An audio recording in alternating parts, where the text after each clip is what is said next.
In terms of how diversity benefits the campus, it's critical. If we want to offer an education that empowers students to be leaders, we've got to teach them how to bridge across differences in background, ethnically and racially, but also socioeconomically.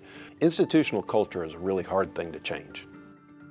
Posse has changed the culture of Centre College.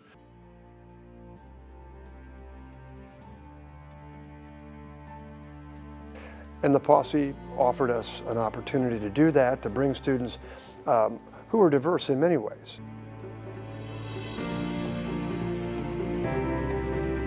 Centre was looking for a way to get some momentum towards increasing diversity and making Centre a place that was more ready to welcome students from a variety of different backgrounds. Posse to me means family. Not only family as in your own posse, which is like a group of 10, but a network of families. You have 40 family members that you know you can count on, you know that you can go to for support if you need to. The word posse to me means relationship. I have gotten to build so many relationships with the people in my posse and in the posse years before and after me. It's a program that's built to teach students to think in new ways about diversity and building bridges between different groups of people. It was very early in my administration. Debbie Beal was a personal friend of mine at the time. And my sense was that Centre needed to do something that was dramatic, something that was visible. Greg Cherry, who I got to know when he was a mere 18-year-old, he made a decision to come out here and be a pioneer as one of the early Posse students, to be highly successful here as a student, and then to stick around and help the college become stronger and better and faster. My name is Gregory Cherry, and I am the current Director of Community Service and the Bonner Program. I spent 4 years here as a scholar, and then I graduated in 2011, and then I began working in the admissions office, and then I started recruiting Posse scholars in my time there as well. I did come with the second class of Posse scholars here. When we came to campus, it was a culture shock. I went from being the majority to quickly being the only person of color in the classroom. And it wasn't always bad. I found myself isolated and really hanging out with my posse.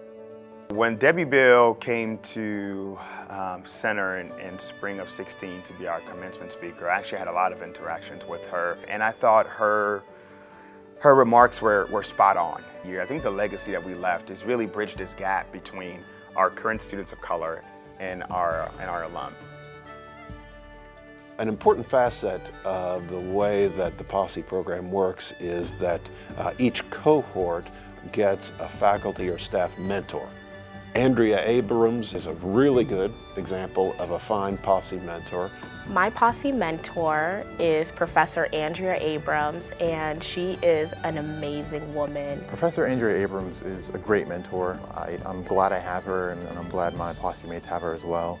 Coming down to Kentucky wasn't easy, but to have a mentor who's as strong, independent, and intelligent as Andrea is just a wonderful thing to have. Before becoming a Posse mentor, I did have a sense of some of the struggles and the issues that Posse students had. The challenge of dealing with them as a group has been a challenge, but it's also been very gratifying to see how a Posse group actually works, the way that they bond with each other, the way that they have each other's backs on things. Coming from Boston, where there's a lot more racial and ethnic diversity, this can be a bit of an adjustment period. And I think one of the ways I can be helpful is being a resource of how you do that and what that feels like, and validating feelings and giving as good advice as I can on that. I don't think that Center's Posse program would be what it is without Bob Nesmith. Bob Nesmith is a great success story of a Centre College graduate who has now become a leader, not just here at Centre College, but in his field. Posse is an academic leadership scholarship for undergrad. It's very hard being a first-generation college student, being a Black student, in classes where other people don't look like you, professors don't look like you, people don't share the same experiences as you. Nonetheless, I wouldn't have changed my decision to come to Center because I've met some amazing people that actually do understand me and that do appreciate my identity.